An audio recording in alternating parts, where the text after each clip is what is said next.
Welcome to Stone Science Academy. In our last video, in our last tutorial, we were discussing about structure of neurons. तो हम जैसे कि बात कर रहे हैं इस सीरीज़ के अंदर में हम नर्वस टिश्यूज़ की बात कर रहे हैं और हम फर्स्ट टाइप के नर्वस टिश्यूज़ को डिस्कस कर रहे थे जो कि था न्यूरॉन से रिलेटेड बहुत सारी चीज़ें हमने लास्ट ट्यूटोरियल में देखी है। अगर आपने वो नहीं देखा तो प्लीज़ आई वुड सजेस्ट कि आप फर्स्ट उस ट्यूटोरियल को देखिए एंड देन फिर इस ट्यूटोरियल को कंटिन्यू कीजिए। कुछ पॉइंट्स जो हमने लास्ट टाइम पे किए थे कवर किए थे वो मैं आपको बताता चलता हूँ कि हमने कहा था कि भाई न्यूरॉन स्पेशल टाइप के सेल्स होते हैं, उनके पास में स्पेशल फीचर्स होते हैं जैसे सेंस है, अलग अलग टाइप के सेंसेशंस को फील करना है और रिमेंबर करना है, थिंकिंग करना है, ठीक है, कंट्रोल करना है, मसल कंट्रोल हो गया, ऑर्गन कंट्रोल हो गया और अलग अलग ग्लैंड्स और उनकी सिक्रीशंस को कंट्रोल करना हो गया। तो ये स्पेशलिटीज़ उसकी है न्यूरॉन की।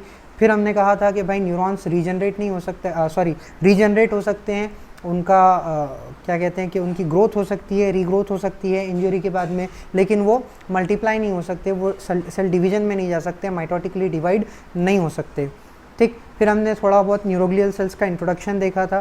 फिर हमने न्यूरॉन के अलग अलग पार्ट्स देखे थे, हमने सेल बॉडी के पूरे कंपोनेंट्स को हमने स्टडी किया था।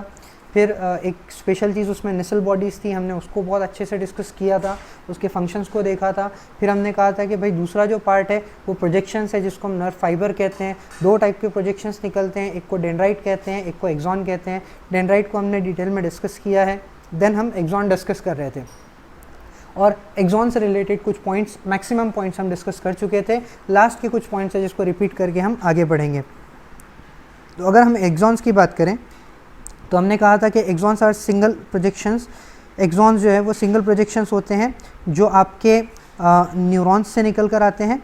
एक स्ट्रक्चर मैंने आपको लास्ट टाइम पे दिखाया था, एक स्ट्रक्चर हमने डिस्कस किया था, ठीक। और एक्सॉन्स के हमने अलग अलग पार्ट्स को डिस्कस किया था। हमने कहा था कि सेल बॉडी का वो पार्ट या वो भाग जहाँ से एक्सॉन निकलता है उसको हम एक्सॉन हिलॉक कहते हैं। एक्सॉन हिलॉक के पास में एक इनिशियल सेगमेंट होता है, दोनों के बीच का एक जंक्शन है जिसमें ट्रिगर जोन होता है जहाँ से नर्व इम्पल्स स्टार्ट होता है।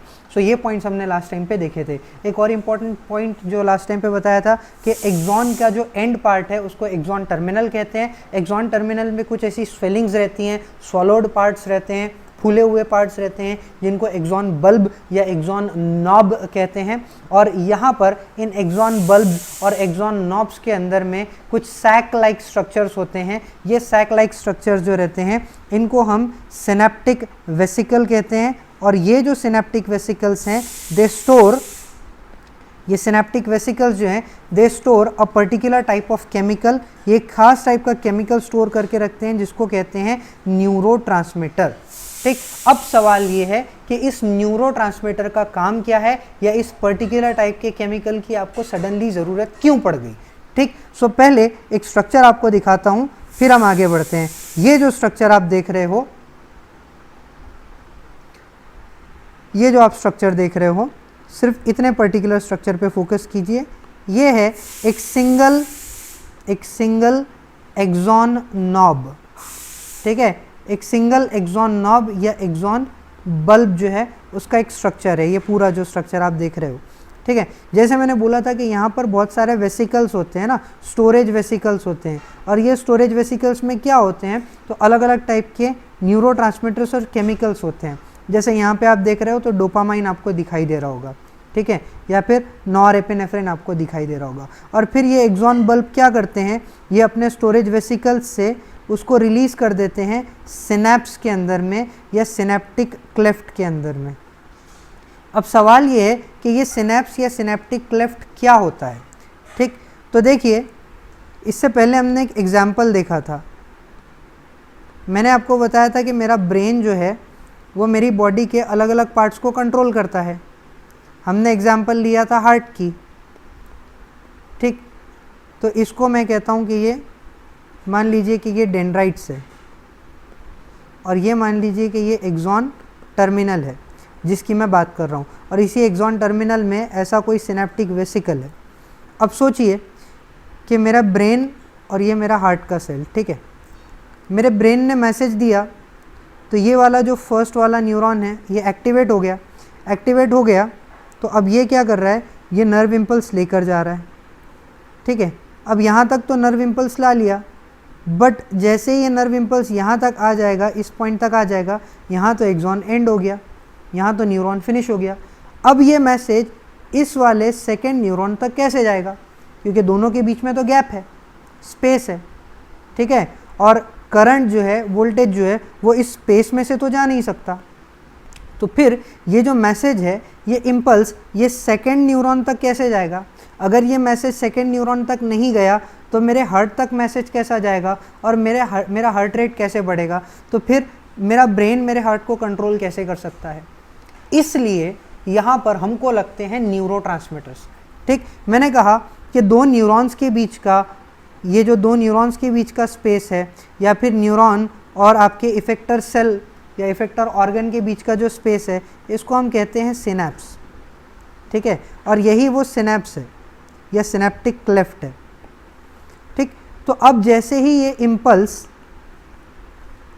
फर्स्ट वाले न्यूरॉन के एंड तक पहुंचता है, यानी यहाँ तक पहुंचता है, अब इस इम्पल्स को आगे बढ़ाने के लिए ये फर्स्ट वाला न्यूरॉन क्या करेगा? ये एक केमिकल सिक्रीट कर देगा, एक केमिकल सिक्रीट कर देगा। ठीक है, मैसेज देना है ना भाई, तो अब ये मैसेज कैसे जा सकता है? तो करंट तो जा नहीं सकता। ठीक, तो वो पहले वाला न्यूरॉन क्या करेगा? एक केमिकल सिक्रीट कर देगा, जिसको मैं कहता हूँ न्यूरोट्रांसमीटर। ठीक है, न्यूरोट्रांसमीटर।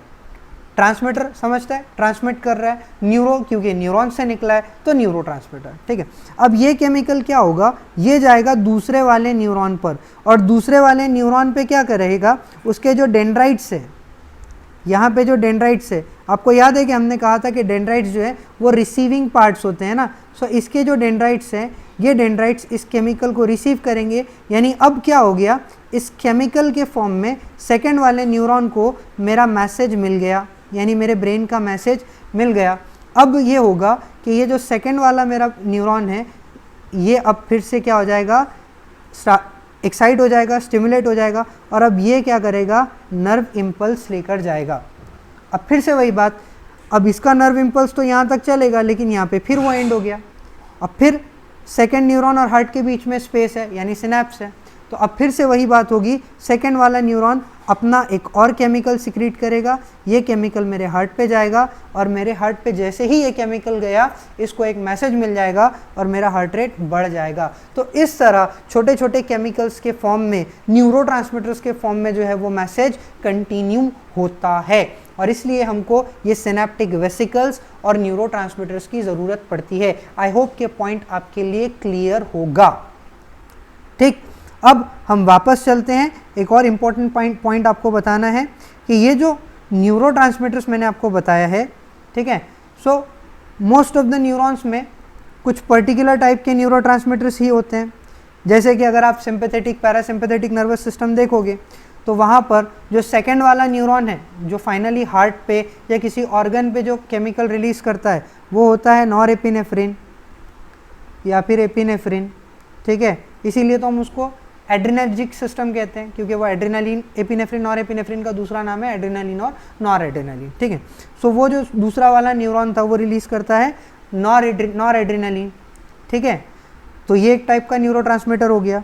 वैसे ही अगर मैं कोलिनर्जिक सिस्टम की बात करूंगा तो वो सिक्रीट करेगा एसिटिल कोलिन, ये एक और टाइप का न्यूरोट्रांसमीटर हो गया। ऐसे ही मेरे पास में होता है डोपामाइन, और ऐसे अलग अलग टाइप के न्यूरोट्रांसमीटर्स हैं। ठीक है, सो हर न्यूरोट्रांसमीटर का अलग अलग फंक्शन होता है। तो एक ही न्यूरॉन के पास में अलग अलग टाइप के न्यूरोट्रांसमीटर्स भी हो सकते हैं, या एक सिंगल टाइप का न्यूरोट्रांसमीटर भी हो सकता है। डिपेंड करता है कि वो न्यूरॉन बॉडी में किस लोकेशन पर है और उसका फंक्शन क्या है। So different neurotransmitters are responsible for performing different types of functions. ठीक, सो आई होप कि ये पॉइंट आपके लिए क्लियर होगा। अब एक लास्ट पॉइंट एक्सॉन से रिलेटेड मैं आपको बताने जा रहा हूँ। ये पॉइंट आपके नीट या 12th स्टैंडर्ड के लिए इम्पॉर्टेंट नहीं है, आप उसको स्किप कर सकते हो। ठीक, but if you are a student of MBBS, और अगर आप मेडिसिन पढ़ने वाले स्टूडेंट हो तो ये, या ग्रेजुएशन के स्टूडेंट हो, तो ये पॉइंट आपके लिए काम में आएगा। ठीक है, 12th लेवल पे आपको इसका कोई काम नहीं है। ठीक, बट अब क्योंकि ये वीडियो मैं बना रहा हूँ तो मैं ये पॉइंट को भी यहाँ पे इंक्लूड कर रहा हूँ। अगर आप, फिर से बता रहा हूँ, नीट के स्टूडेंट है तो आप उसको स्किप कर सकते हो, या फिर सिर्फ एक नॉलेज के लिए आप उसको स्टडी कर सकते हो। जैसे मैंने आपको बताया था कि बहुत सारी चीज़ें जो है वो सेल बॉडी में बनती है और उसको एक्सॉन तक ले जाना पड़ता है है ना। तो और कुछ चीज़ें हैं जो एक्सॉन से वापस सेल बॉडी में लेकर आना पड़ेगा। इसका मतलब क्या रहेगा कि आपको एक न्यूरॉन के अंदर में एक ट्रांसपोर्टेशन सिस्टम लगेगा, ठीक है। अब इस ट्रांसपोर्टेशन सिस्टम को हमारे पास में, हमारी बॉडी में दो टाइप के ट्रांसपोर्टेशन सिस्टम है। फर्स्ट वाला जो ट्रांसपोर्टेशन सिस्टम है इसको मैं कहता हूँ स्लो ट्रांसपोर्टेशन सिस्टम या फिर slow axonal transport system, slow axonal transport system.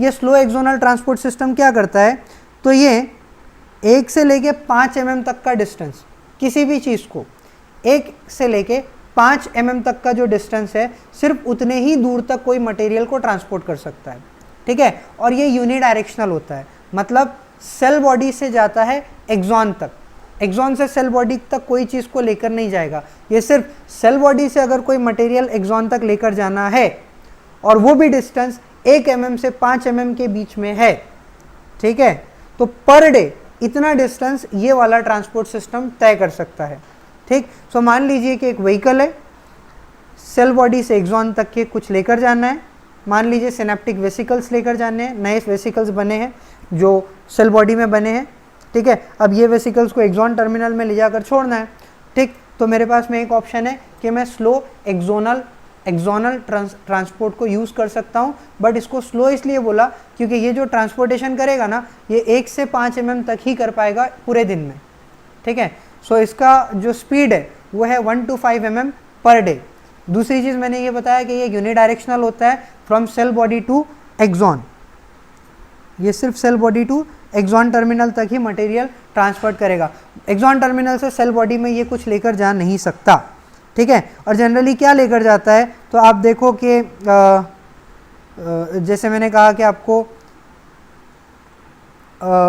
Storage vesicles हो गए और एक्सोप्लाज्म हो गया, ठीक है, एक्सॉन को लगने वाले कुछ कंपोनेंट्स हो गए, उनको लेकर जाता है आपके एक्सॉन तक के, ठीक है। और इसीलिए इसका जो काम रहता है कि ये आपके एक्सॉन के मैच्योरेशन में, एक्सॉन की ग्रोथ में, एक्सॉन की रिपेयरिंग में, उसके रीजनरेशन में हेल्प करता है या, ठीक। नेक्स्ट है fast axonal transport. Fast axonal transport जो है, अब नाम बताता है कि थोड़ा फास्ट होगा, अब कितना फास्ट है, तो it can transport things up to the duration of 200 to 400 millimetre per day. एक दिन में 200 से 400 mm तक का डिस्टेंस जो है ये कवर कर सकता है। और ये बाई डायरेक्शनल होता है, मतलब अगर कोई कंपोनेंट को सेल बॉडी से एक्सॉन तक ले जाना है तो वो ये भी कर सकता है, और अगर कुछ कंपोनेंट्स है जिसको एक्सॉन टर्मिनल से सेल बॉडी में लेकर जाना है तो वो ये भी कर सकता है, ठीक है। अब इसमें 2 पॉइंट्स आपको याद रखने हैं। अगर कोई कंपोनेंट सेल बॉडी से एक्सॉन टर्मिनल तक लेकर जाना है तो मैं उसको कहता हूँ कि ये फॉरवर्ड ट्रांसपोर्ट रहेगा।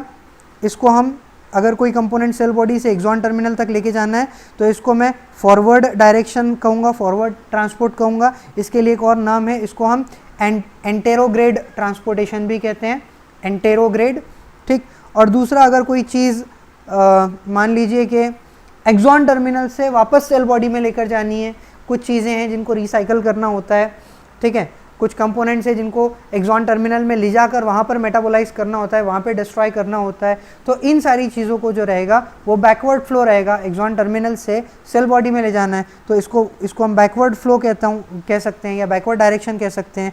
और इसके लिए एक और नाम है, इसको रेट्रोग्रेड ट्रांसपोर्टेशन भी कहते हैं। तो ये जो फास्ट एक्सोनल ट्रांसपोर्टेशन मैंने कहा, ये एंटेरोग्रेड भी हो सकता है, रेट्रोग्रेड भी हो सकता है। एंटेरोग्रेड जो रहेगा वो सेल बॉडी से एक्सॉन रहेगा फॉरवर्ड डायरेक्शन में, और रेट्रोग्रेड जो रहेगा वो एक्सॉन टर्मिनल से सेल बॉडी में रहेगा, यानी बैकवर्ड डायरेक्शन में, ठीक है। सो ये था कुछ पॉइंट जो हायर क्लासेस के लिए इंपॉर्टेंट थे। अब आगे बढ़ते हैं।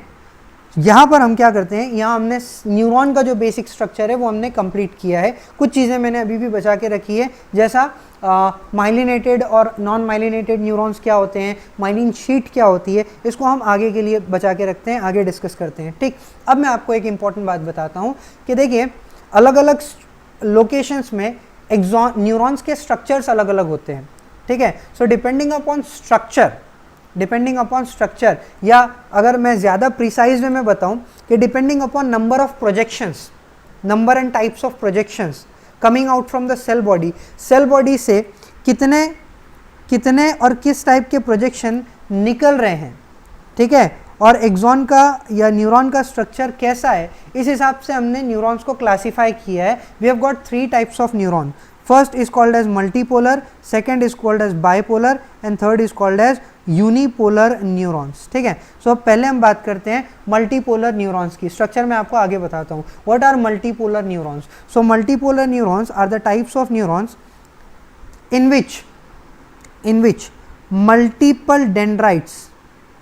multiple dendrites are coming out from the cell body, but only one axon is coming out from the cell body. So in multipolar neurons, multiple dendrites come out from the cell body and single axon come out from the cell body. So dendrites are multiple and axon is single. तो इस type के जो neurons होते हैं उनको हम कहते हैं मल्टीपोलर. ध्यान से सुनिए, वो न्यूरॉन्स जिनकी सेल बॉडी से मल्टीपल डेंड्राइट्स निकल रहे हैं लेकिन एक्सॉन एक ही है, ऐसे न्यूरॉन्स को मैंने कहा मल्टीपोलर न्यूरॉन्स. और ये न्यूरॉन्स कहाँ पर होते हैं? तो मैक्सिमम ब्रेन का पार्ट मल्टीपोलर न्यूरॉन्स से बना हुआ है, स्पेसिफिकली सेरेब्रल कॉर्टेक्स.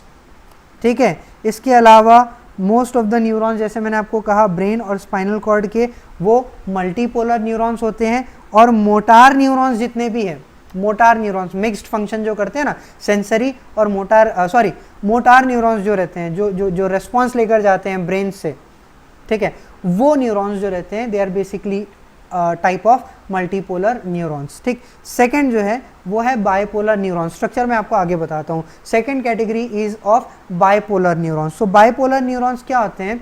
जिनमें से these are the neurons in which one dendrite and one axon comes out from the cell body. ठीक है, the types of neurons in which one dendrite and one axon comes out from the cell body is called as bipolar neuron and they are basically found in retina, inner ear and olfactory lobe. ठीक है, competitive exams अगर आप NEET के लिए prepare कर रहे हो तो ये आपके सिलेबस में दिया हुआ है. आपको स्ट्रक्चर के बेस पे न्यूरॉन्स का क्लासिफिकेशन दिया हुआ है और उनका पोजीशन जो है, लोकेशन जो है वो आपको याद रखना है. तो मैंने कहा मल्टीपोलर न्यूरॉन्स, याद रखिए कि इसमें डेंड्राइट्स मल्टीपल होते हैं, एक्सॉन एक ही रहता है, सेल बॉडी से निकलते हैं दोनों भी.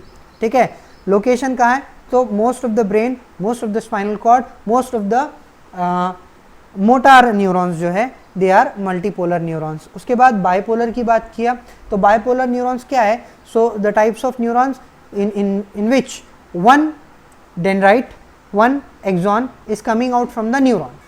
ठीक है, इसको कहा बाइपोलर. कहाँ पर आपको मिलेंगे? तो रेटिना, इनर ईयर और ऑल्फैक्ट्री लोब जो है, ठीक है, ये ऑल्फैक्ट्री एरिया जो है, यहाँ पे मैक्सिमम न्यूरॉन्स जो है वो बाइपोलर न्यूरॉन्स है. अब थर्ड कैटेगरी पे चलते हैं जो बहुत इंपॉर्टेंट है, इसको आपको याद रखना है. Third category is of unipolar neurons. ठीक है, तो नाम से मालूम पड़ता है कि ये यूनिपोलर है. अब यूनिपोलर है, इसका ये मतलब नहीं है कि इनके पास में सिर्फ डेंड्राइट होंगे या सिर्फ एक्सॉन्स होंगे, नहीं, ये एक बड़ी स्पेशल केस है. ठीक है, इनमें क्या होता है? Dendrites and axons they come out from the cell body but they are fused together. Dendrites and axons are fused together. Dendrites और एक्सॉन्स एक दूसरे को जुड़े हुए हैं and they come out as a continuous process. ठीक है, वो क्या होते हैं? सेल बॉडी से कंटिन्यूटी में निकल के आते हैं. स्ट्रक्चर देखोगे तो समझ में आ जाएगा, मैं बताता हूँ आगे. ठीक है, इसीलिए इनको हम क्या बोलते हैं? यूनिपोलर कहते हैं.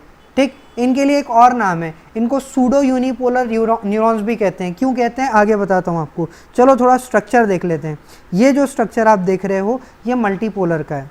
ठीक है, तो देखिए ये सेल बॉडी है और सेल बॉडी से आप देखिए कि मल्टीपल डेंड्राइट्स निकल के आ रहे हैं. ठीक है, जबकि एक्सॉन सिंगल है, single axon and multiple dendrites, इसीलिए इसको बोला मल्टीपोलर न्यूरॉन. लोकेशन आपको बताया है कि most of the brain and spinal cord and most of the motor receptors, motor neurons. ठीक, दूसरे हमने बात किया था बाइपोलर. सो बाइपोलर में आपने कहा था कि one dendrite, one axon is coming out from the cell body. ठीक, लोकेशन आपने कहा रेटिना, ऑल्फैक्ट्री एरिया. ठीक है, और इनर ईयर का जो एरिया है वहाँ पर आपको देखने को मिलेंगे. अब थर्ड देखिए pseudo unipolar neurons. Pseudo unipolar neurons, अब इसमें एक चीज़ ध्यान से देखिए, सेल बॉडी से एक कंटिन्यूटी में दोनों भी निकल रहे हैं, ठीक है, डेंड्राइट भी निकल रहा है, एक्सॉन भी निकल रहा है, and dendrite and axon are fused together. ये दोनों एक दूसरे से क्या है, फ्यूज्ड हैं, मिले हुए हैं, इसीलिए इसको बोला सूडो यूनिपोलर, या कहिए कि इसको कहा कि यूनिपोलर न्यूरॉन, ठीक है। सूडो यूनिपोलर बोलने का रीज़न क्या है? सूडो यूनिपोलर बोलने का रीज़न ये है बिकॉज दीज यूनिपोलर न्यूरॉन, पहले लोकेशन की बात कर लेते हैं। आपको ये इस टाइप के न्यूरॉन जो है ये बेसिकली एम्ब्रियोनिक स्टेज में ज़्यादा देखने को मिलेंगे, ठीक है। ये टाइप के न्यूरॉन्स आपको एम्ब्रियोनिक स्टेज में ज़्यादा देखने को मिलेंगे। अब इसको सूडो यूनिपोलर इसलिए बोला क्योंकि जब ये न्यूरॉन बनता है, डेवलप होता है, तो ये जब ये डेवलप होता है तो ये बाइपोलर होता है, ठीक है। जब ये बन रहा होता है, जब ये डेवलप हो रहा होता है तो ये बाइपोलर होता है। बट डाउन द प्रोसेस, जब वो प्रोसेस चल रहा होता है तो क्या होता है कि सेल बॉडी साइड में शिफ्ट हो जाती है और एक्सॉन और डेंड्राइट जो होते हैं वो फ्यूज हो जाते हैं, एक दूसरे से मिल जाते हैं, ठीक। इसीलिए इसको नाम दिया कि ये सूडो यूनिपोलर है, कि भाई यूनि एक पोल नहीं है तो दो पोल्स उसके अंदर में, लेकिन वो दोनों कंबाइन हो गए, वो फ्यूज हो गए, ठीक। And that is the reason of calling them as pseudo unipolar neurons, ठीक। सो आई होप कि ये पॉइंट आपके लिए क्लियर है। लोकेशन मैंने आपको बताया कि मैक्सिमम एम्ब्रियोनिक स्टेज में मिलेंगे। दूसरा एक इंपॉर्टेंट पॉइंट याद रखिए सूडो यूनिपोलर न्यूरॉन से रिलेटेड, जितने भी मैक्सिमम रिसेप्टार्स जो हैं, सेंसरी रिसेप्टार्स, खास तौर पे टच हो गया,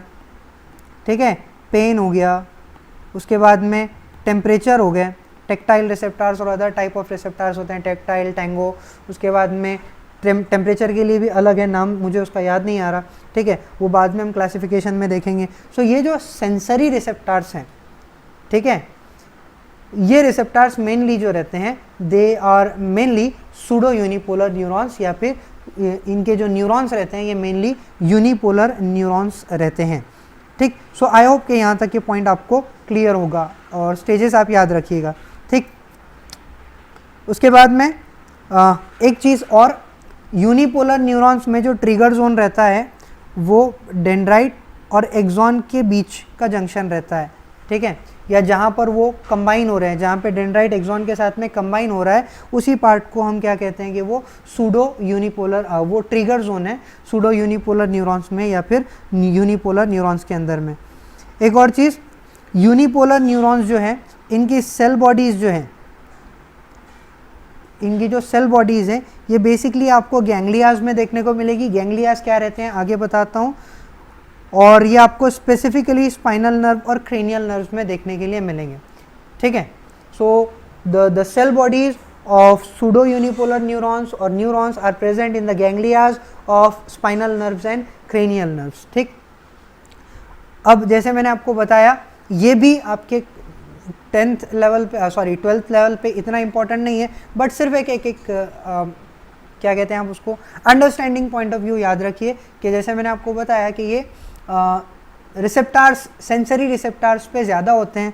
तो जैसा ये एक एग्जांपल देख लीजिए, ये टच कार्पुस्कल है जो हमारी स्किन पे और इंटीग्यूमेंट्री सिस्टम जो हमारा पूरा है वहाँ पर रहते हैं, ठीक है। तो अगर मैं टच करता हूँ तो वो फील होता है, कैसे फील होता है, तो वहाँ पर टच कार्पुस्कल है। जैसे ही मैंने टच किया, यहाँ का टच कार्पुस्कल स्टिमुलेट हो गया, सेंसेशन आ गया, ठीक है। और ये टच कार्पुस्कल के अंदर होंगे बहुत सारे डेंड्राइट,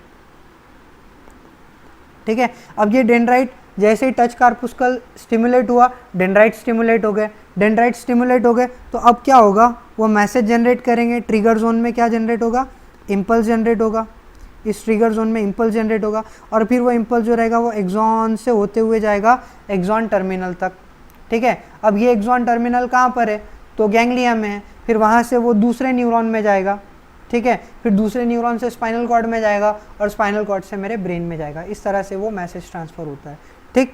वैसे ही अलग अलग टाइप के, जैसे ये मैकेनो रिसेप्टार है, ठीक है। मैकेनो रिसेप्टार मतलब जो मैकेनिकल फीलिंग, प्रेशर भी जो होता है, ठीक है। सो ये जो फीलिंग है, ठीक, ये फीलिंग जो है ये भी मुझे मिल रही है क्योंकि ये मैकेनो रिसेप्टार एक्टिवेट होंगे, डेंड्राइट एक्टिवेट होंगे, फिर ट्रिगर जोन एक्टिवेट होगा, इम्पल्स लेके जाएगा, ठीक है, और वो इम्पल्स जो है फिर वो आगे एक नेक्स्ट न्यूरॉन में ट्रांसफ़र हो जाएगा। तो इस तरह से जैसे मैंने आपको बताया, मोस्ट इम्पॉर्टेंटली जो मुझे आपको बताना था वो ये था कि भाई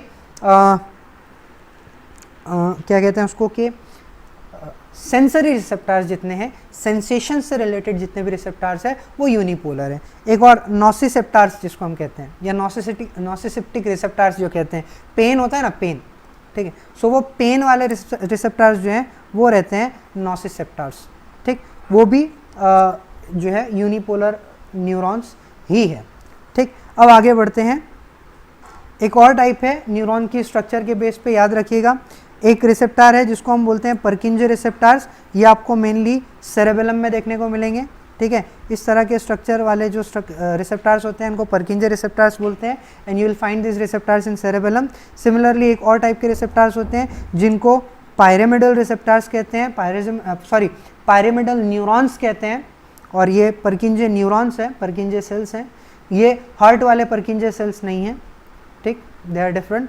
अब पायरेमिडल सेल्स हैं, तो ये पायरेमिडल सेल्स आपको मेनली सेरेब्रल कॉर्टेक्स में देखने को मिलेंगे, ठीक है। सो आई होप कि ये क्लासिफिकेशन आपके लिए क्लियर होगा। नेक्स्ट ट्यूटोरियल में हम बात करेंगे अलग टाइप के, डिफरेंट टाइप के, जो दूसरे टाइप के नर्वस टिश्यूज़ थे उनके बारे में हम बात करेंगे। न्यूरोग्लियल सेल्स के बारे में हम बात करेंगे, जो आपके नर्व का, जो आपके नर्वस सिस्टम का 50% पार्ट बनाता है। बहुत इंपॉर्टेंट है न्यूरोग्लियल सेल्स। इसमें एक बहुत इंपॉर्टेंट चीज़ हम डिस्कस करने वाले हैं, वो रहेगा माइलिन शीट, या माइलिनेटेड न्यूरॉन्स जो रहते हैं वो कैसे बनते हैं। That will see in the next tutorial of neuroglial cells. Till then, stay safe and thank you very much.